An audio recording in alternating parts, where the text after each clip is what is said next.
Hello everyone, it is Joe here from OmniPoke, the channel that brings you guys everything Pokemon, and today we're going to be looking at the top decks for the US National Championships of 2016 coming up this weekend. So short notice, but at the very least it's some food for thought for you guys who are still undecided on a deck list, or if you have decided on your list, what sort of things you should be playtesting against in the next coming days in your countdown to US Nationals. I know there's about 50% of the viewers are US viewers, so I really hope this is helpful to you. So first off, we're going to be looking at a quick look at Canadian Nationals, the results.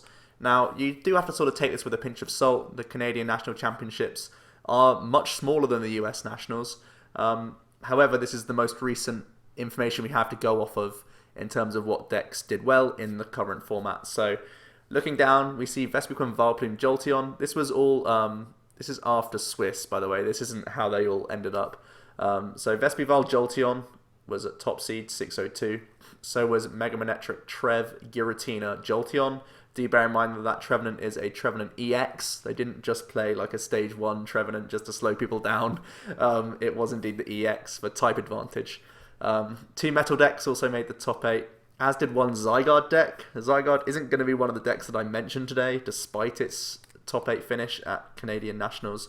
I personally don't think it's a good enough deck for you to seriously consider playing, unless you're expecting to see like half the field as Manectric and Dark decks, but even then Dark decks have answers with non-EX Yveltals. I'm not going to get into it. I don't think Zygarde is personally good enough, at least the way I've currently built it. I'd love to see a Zygarde deck come out of nowhere and do really well, maybe like a Zygarde Garbodor, who knows, that just ends up being the right meta call on the day. It would be really cool to see, because it's a very cool Pokemon, and it has a lot of inherent strengths, but at the moment I don't think the format is correct for Zygarde to do well, so I won't be mentioning it from then on. There's also Vespiquen Zebstrika. It also played a whole bunch of other things. I think it still played Dark Energy and a few non-EX Yveltals, which is an interesting thing to see. There's also the classic YZG. I think it makes a lot of more sense now that Mega Manectric is starting to creep back into the format, and just in general, YZG's always been quite a strong deck. And there's also Mega Rayquaza, which made it into the top 8 as well. So as long as you avoid Night March, Mega Ray is a pretty good deck. And yeah, I think I will be talking about Mega Ray, but that's pretty much the overall analysis right then and there. Mega Ray is good if you don't face Night March, so take that info, use it as you like, but nothing too crazy. I think the most interesting things is that we saw 0 Night March in the top 8, 0 Greninja, and 0 Trevenant, and 0 Aqua Box as well. These were pretty much, in my head, the top 4 decks at the time of this tournament, and none of them made cut, so it's going to be interesting while I start discussing these lists as we start getting through the slides, why they are good picks right now. So here we are. We are going to start off with Night March. I still think it's super consistent. Raw Speed can win games, as you're seeing here. It has enough space for techs for most of the expected matchups. You can't really fit one-off techs of everything that you should have for every single matchup, because I'm going to discuss 12 decks today. I'm sure there's even more things that you could consider for Nationals. But I think a few of the most important ones to tick off the list, I think you need to have a Zoroark for the likes of Giratina.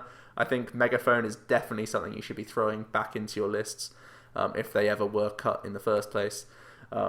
Super important, because there's a lot of EXs coming back into the format, and they're really reliant on fighting Fury Belt to stay out of range of the likes of Night March. So I think it's very important to have Megaphone in your list. Also, I think the hot tech is also going to be Vespiquen. Not necessarily like the Andrew Wambolt or the Andrew Mahone, or these players, even Steve Guthrie as well. They've all been playing heavy Vespiquen Night March lists with like a 4-4 or at least a 3-3 count of the Quen. I think you could get away with 2-2 quite often to try and swing the likes of Aqua Box and Greninja back in your favour, give you some sort of answer to Jolteon EX as well. I think that's a pretty good option for Night March, in my opinion, right now, if I was going to the event. At the same time, I still think straight Night March has a lot of merit towards it, and it does allow you those extra spaces to play maybe something like one Mew, and also have a few more either consistency item cards, or just have these other one-off techs like the Megaphone, like the Target Whistle, like maybe even Enhanced Hammer if you're really paranoid about Giratina. So I can see both Night Marches really succeeding right now because Trevenant and Ninja, these were two things that we were very concerned about as Night March players, but they didn't top cut in Canada. And I think Greninja's the deck that I'm going to talk about next, and I think it is really on the down low. I think Greninja is not the play for US Nationals. I think there's too many decks that have answers to Greninja right now, that they've all sort of cropped up in the last few weeks after Greninja was doing quite well maybe a month or two ago.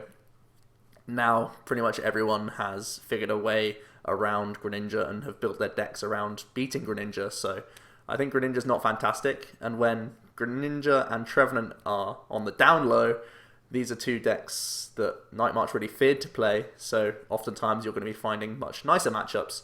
That's not to say that other decks don't have their own answers to Night March. Everything pretty much does have Night March in mind. But at the same time, if there's these people trying to be greedy, trying to play Mega Rayquaza, trying to play Mega Manectric, all these sorts of greedy decks, you can just punish them by being Night March and doing Night March things quite simply. So it's still a very popular deck, I imagine, and still very strong, of course. There is the threat of N, of course, as well. So I think just having maximum outs, as in having 4 Sycamore, 3 to 4 Shaymin EX, and maybe even an Acrobike or 2 in there as well, is probably the way to go, just so that you do have the outs once you do get end. Obviously, deck thinning is an important part of Night March. You do it naturally, but going one step further, using these Ultra Balls just to discard stuff, in general, if you're not searching out a target, I think just good play for Night March is the way to go.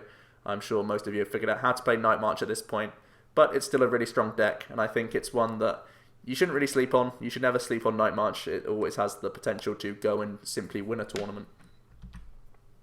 Next up is Greninja, and I was saying just a moment ago that I think it's really on the down right now. There are still strengths of Greninja. It's an inherently strong deck. You have free retreat, you have good damage output, the Giant War Shuriken is an absurd ability. I can't stress enough how good the ability is. You also have Rough Seas, which is really cool for denying prizes, and obviously stopping Trevenant is the biggest deal. So there's still a lot of strengths with Greninja. The only awkward thing right now is that Garbodor has popped up into a few decks. Some Vespiquen builds are popping up. Even those people braving Mega Sceptile, it's an option. I think even though you do have Rough Seas, you're not that favoured against Trevenant. Oftentimes I've found Night March is 50-50-ish, and Aqua Box is also a really awkward matchup. So I think there's so many bad matchups for you, there's not that many good ones. I think your best matchup is probably Night March, and even then it's a 50-50 one, because there can be turns where you just miss the things that you need to draw at a certain time, and then you fall too far behind and just lose the game. So I think with these extra things, sure, you could play your 0-6 and your megaphones, but you also have to hit them, and you also have to draw really well. So there's just so many things that make me not want to play Greninja. I've never personally been a fan of Greninja. If Jack was here, by the way, he finished his exams today, so he'll be coming back very shortly into the channel, but he'd probably be an advocate of Greninja, but I think he would also admit that the good matchups are sort of fading away, and a lot of bad matchups are starting to pop up, so these are all concerns for the Greninja players out there. It is still fairly consistent, and its game plan will never change, but at the same time, the bad matchups just keep racking up for Greninja. On to Trevenant now, and Trevenant I think is one that you really can't count out at the moment, even though that there are a few bad matchups popping up. I know that there's the Dark decks becoming more popular. I know that Aqua Box is not the easiest of matchups. There's also the likes of Mega Rayquaza can simply just run through you. Mega Manectric's not great because they're also playing high Rough Seas counts.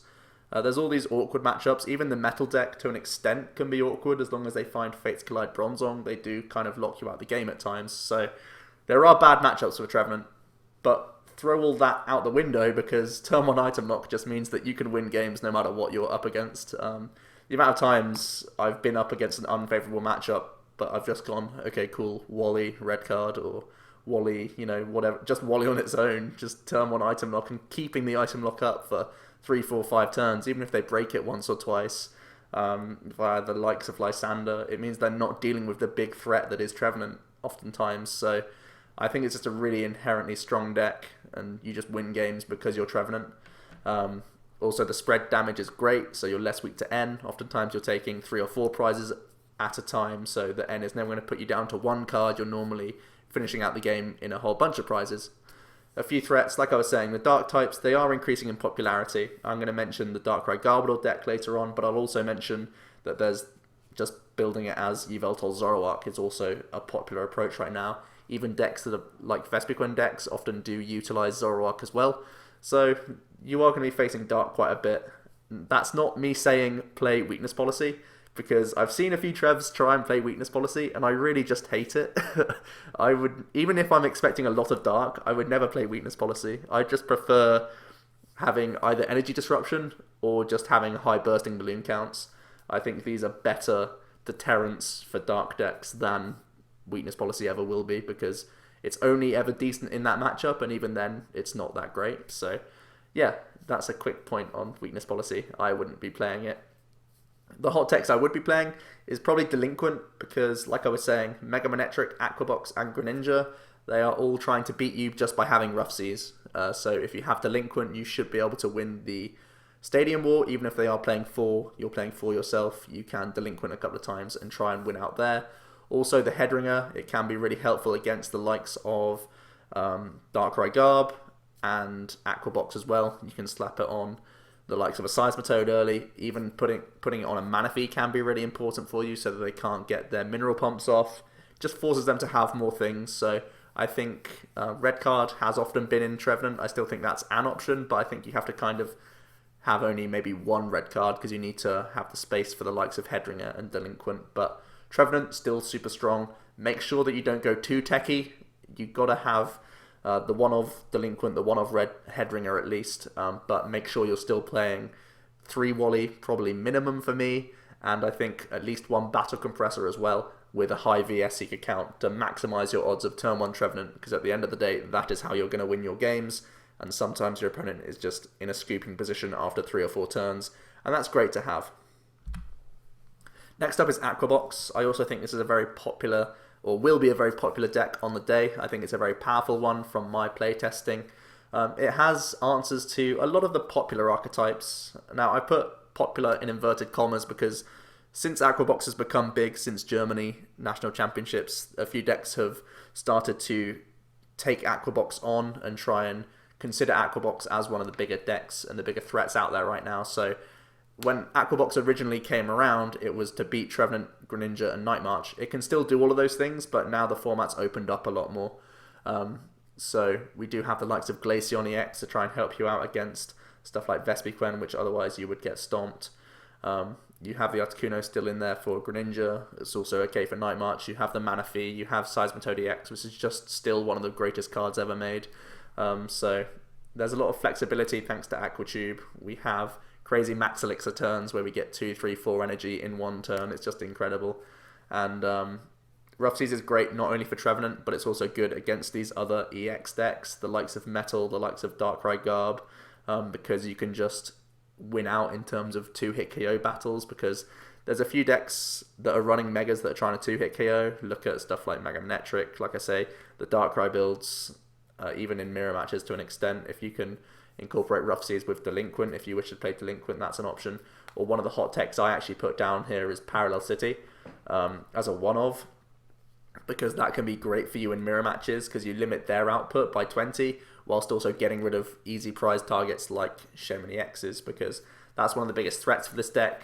There's a lot of bench-sitting prize cards that your opponent can just steal and simply race you. I know that oftentimes Night March will just race you, even if you are Quaking Punching and just sat there with a Fury Belted Seismitoad. They're not going to care because you've already put down a Manaphy, like a Hooper and a Shemini X. That's all the prizes they need. So having the Parallel City can force them into awkward spots, and I think it's worth running a one-of in the deck. Also, I think Xerosic, just because there's a lot of Giratina running around. In general, you can slow them down and put you way ahead, but also just getting rid of stuff like Fury Belts in mirror matches is so fantastic for you. So I think Xerosic's definitely earned his spot as a one-of in this deck. A few other threats, the grass types are coming.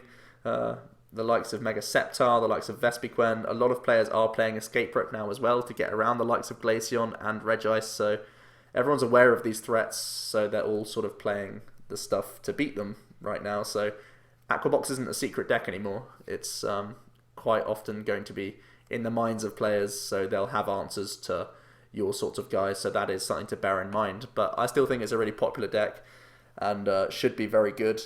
Another threat is Jolteon EX. A few decks are utilising Jolteon now, and it has no real answer, even if you are playing the likes of Escape Rope and high Lysander counts, you can still sometimes lose to the Jolteon. So that is something to be aware of. Next up is the Metal deck. Genesect Bronzong became popular after Italian Nationals. Really, really strong deck as well. I think this is one that you should definitely have on your radar. Being a boxy style does offer answers, again, to lots of different decks. It's always good, because the format is so wide right now, that you just pick a deck that's inherently strong. I know that a lot of decks are just inherently strong, that's why they're good, but certain decks are anti-meta based decks that I'll get onto later on in the list. Think of things like Vespiquen, where they just play a boxy style with lots of different attackers. That's not an inherently strong deck, it's only strong because it looks to beat other matchups.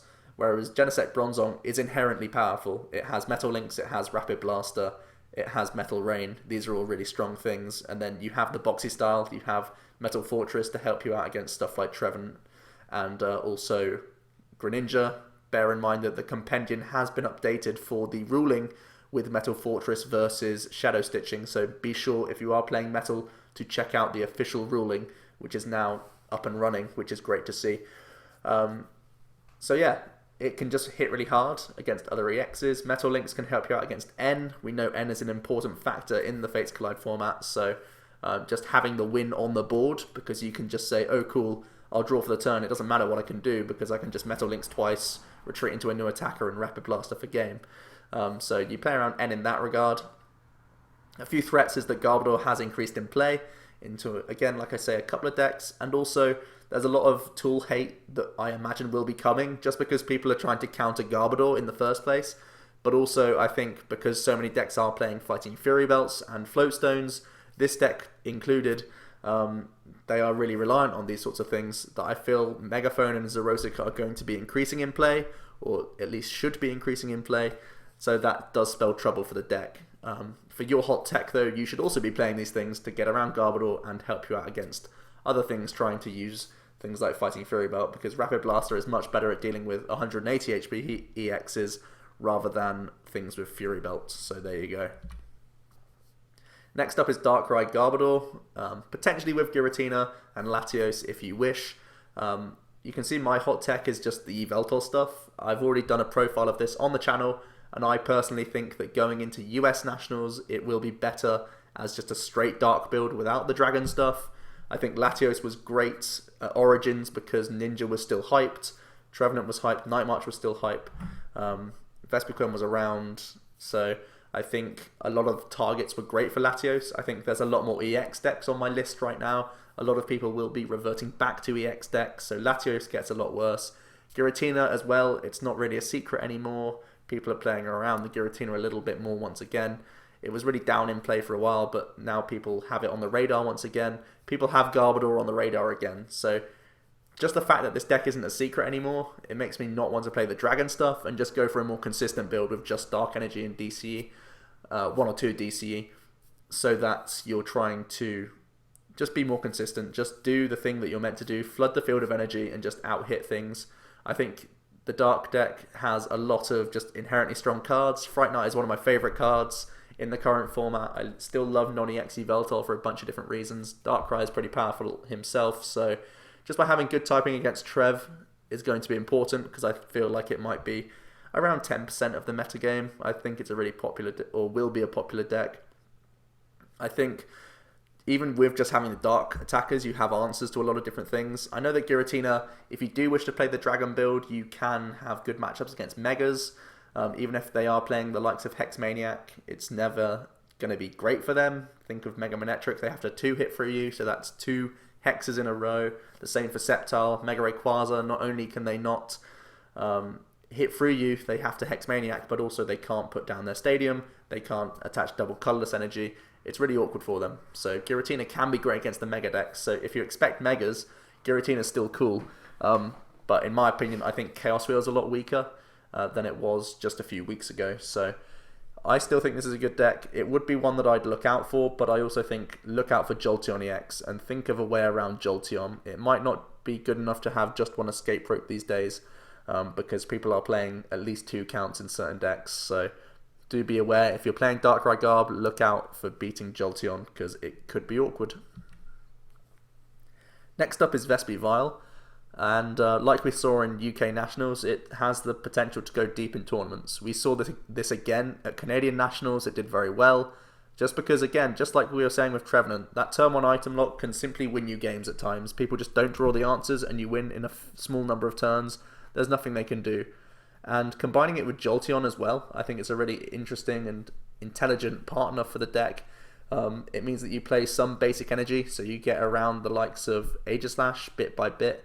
And also, under item lock, you have Jolteon. It's very awkward. Even if decks do have answers to Jolteon, they can't draw into them as easily. So you can just flash ray your way to victory. That's a mouthful. But you also have Vespiquen as the backup to do these B-Revenges and just out-hit people, really force them in a race that they can't win because they're under item lock. So still a very strong deck, and it's one that you shouldn't sleep on either. It does have a high skill cap, and I feel like you do need to be experienced with the deck if you are going to do well. You can't really just pick up and play this deck. It's one where you have, 30 odd decisions on your first turn with acrobikes, with battle compressors, with sequencing with these cards. Which support are you going to use? Can I get rid of this resource at this point in the game? It does open up my opponent to win if they have this certain amount of cards in their hand, this combination. But oftentimes I had the privilege to watch Tamao on stream, and he made some very interesting, awkward decisions where he said, basically, my opponent could win if they have this in hand, but if they don't, I win in 2 turns. They put your opponent on a clock. You have to take these sorts of gambles, so I feel like not only do you have to sequence correctly, but you also have to know when to go all in with a deck, because it can at times just have to accept the fact that it can lose to a certain situation. And that's a pretty brave deck to play, I think, for something as important as US Nationals. But if you can play the deck correctly, it could do very well for you. Next up is the other variants of Vespiquen. You can see I've thrown a whole bunch of different Pokemon around him. Zebstrika's sometimes been used, Bronzong's been used in the past, Zoroark is often a favourite, and also some people are playing Garbodor just because of the likes of Greninja and Aqua Box and Metal. So yeah, what do you really want to play with Vespiquen? That's the first question you have to ask yourself. Then you have to try and get the balance right. This is the biggest problem with the Vespiquen decks that I've personally played and struggled with. I know I've done well with the deck in the past. I've really enjoyed Vespiquen variants. But you do have to accept that there is a clunkiness issue. I think you need to play at least 25 Pokemon. That would probably be my lowest point if I was playing a full-on Vespiquen deck. And because the format is so wide right now, it's really awkward to think what sort of text you want. You can't just have like one lines or two lines of these stage 1s. It's not consistent enough. So you really need to limit and focus on what you will win and what's just not a winnable matchup for you. And it never really feels good playing like a boxy deck if you're not winning every matchup. So, I don't know, I think Vespiquen, there's better options than Vespi right now. But if you are going to struggle with it, you can just sort of swarm non-EXs at times and win that way. Vespi is a powerful card inherently, so I wouldn't be surprised to see this deck do well with the right blend of Pokemon, but it does take extensive testing, and you have to be really on the ball with your Metacal. I know I'm a UK player, so I don't know US as well, but just because it's 50 states, it's a lot of people coming to one event from all over. It's hard for you to know the metagame from all around the US because it can be drastically different. People will be hyping different things from different areas just because what they've seen, what they've heard, what's most recent for them. So this sort of deck that tries to take on the entire metagame is an awkward one. If you are going to struggle with Vespiquen, I think a few hot techs would be 1 or 2 Forest of Giant Plants to try and get those aggro Vespies, try and be almost like a Night March where you're taking the prizes as early as turn 1. Could be very cool, and I also think Megaphone will be helpful to you, not only to allow yourself abilities if you are using some of the ones with abilities, but also so that you get rid of Fighting Fury Belts, which can be very awkward for Vespiquen to deal with. High HP is awkward, and just get rid of those can be good for you. So on to Yveltal Zoroark. I've not put Gallade in here, but it's a debate you could have. I personally don't like Gallade too much right now because there's too much item lock in my opinion, or will be too much item lock for US Nationals. There'll probably be, 2 or 3 rounds out of your day one that you simply can't go for the Maxis option at all. And if you have that many consistency item cards like 4 Compressor, some Acrobike, stuff like that, it just ruins your day against the item lock. So I think a more straight build with just like a 4/4 Zoroark and 1 or 2 break evolutions even is probably the best way to go. With just 1 Yveltal EX, I think is probably my preferred way, and having as many non-EXs as possible. Utilize Druddigon as a nice revenge attacker, a very thick line of the Yveltals, maybe a 3-1 split, and like I say, the thick Zoroark is the way to go. He does provide great flexibility, and that Mind Jack attack is very powerful. You also have the foul play against some bigger things. It's great against Giratina, which is used quite a lot. So there's a lot of good things with the deck. Also, by having good basics and a good evolution means you play around the Jolteon, you play around the Glaceon, you play around Regice. All of these things are not a headache for you. And not a lot of decks can say that, actually. There's a few decks that really do struggle against either Jolteon, Glaceon, or Regice, one of those 3 things. This deck gets around all of them quite comfortably, so that's pretty cool for you. Also, you have good typing against the likes of Trevenant. You have good resistance if you are playing the Darkrai, or 1 or 2 of them in your list as well. And just being Yveltal, having inherently powerful cards, you have no outright auto loss. I think you have enough non-EXs to keep up with Night March, as long as you can end them correctly. You have an okay Greninja. It's not great, but if you go aggressive with the likes of Giovanni, Reverse Valley, and a few Muscle Band in your list, you can take enough early prizes to where you can claw your way to a victory with some nice late game Hex Maniacs. I think you should have a decent Trevenant as long as you can draw into energy consistently. Aqua Box isn't fantastic. That's why I'm saying that my hot techs are having a high stadium count by using the likes of Reverse Valley or Parallel, whichever you prefer, maybe a split of both. And even a Delinquent could be thrown in. Delinquent isn't utilized enough in decks, but I think the Stadium War is so huge for a lot of decks right now. Basically, all the Rough Seas decks can give you an awkward time, so delinquenting those sorts of decks could be great for you. So that would probably be my go-to pick as a tech supporter if you are playing the Quad Zoroark, because the other day I played it at a expanded league challenge. I was doing really well, and I did beat 1 Aqua Box because they had to Hooper and put down a lot of basics. But then in the last round of the league challenge, I was up against Tamao, and he literally sat with a Toad, which is definitely the right thing to do, because then I'm mind jacking for like 10, and it's pretty sad for me. So I think you need to be able to deal with Rough Seas so you can do some damage.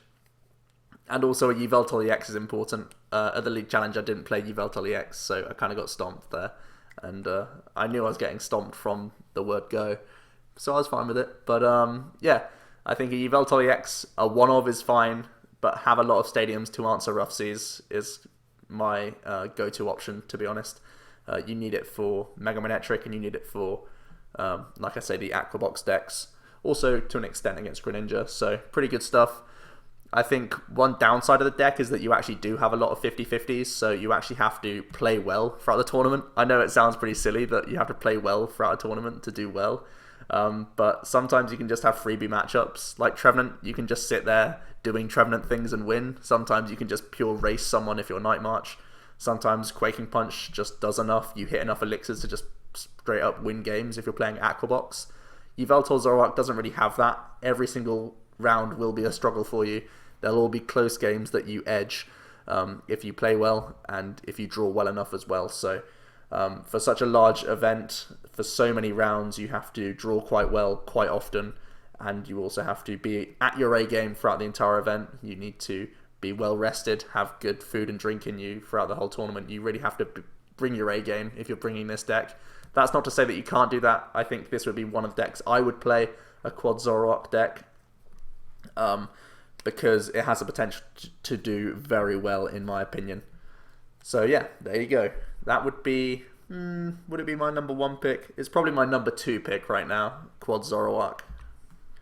On to Mega Sceptile. If you are feeling really ballsy, you have a great Aqua Box matchup, and you have a good Greninja matchup as well.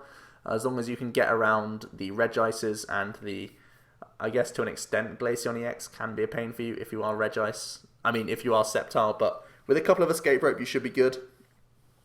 I think also Assault Vest is going to be important so that you are okay against Night March. Never going to be great, but you have an option against Night March.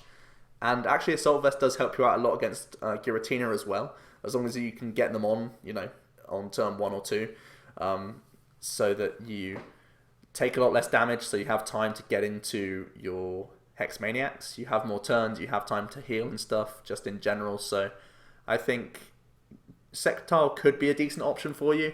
I don't think there's going to be enough Greninja and Aqua Box for it to be worth it. I think I'd prefer to play Mega Manectric if you were going down the Sceptile route for this sort of hit and heal type strategy. I think Mega Man personally does it better for me right now than Sceptile does. But hey, struggle with Sceptile if you want to. I can see it taking wins here and there. It's not just the typing that's going to win you games. I think it should have a good matchup against the Darkrai Garbodor, just because they have to commit so much more to do good damage, whereas you can just hit and heal, Lysander around if need be.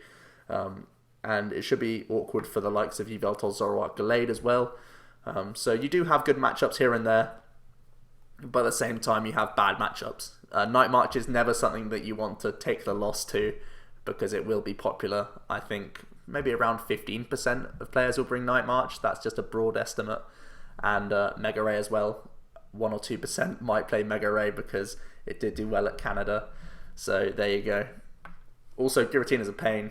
You have to hex through it quite a bit.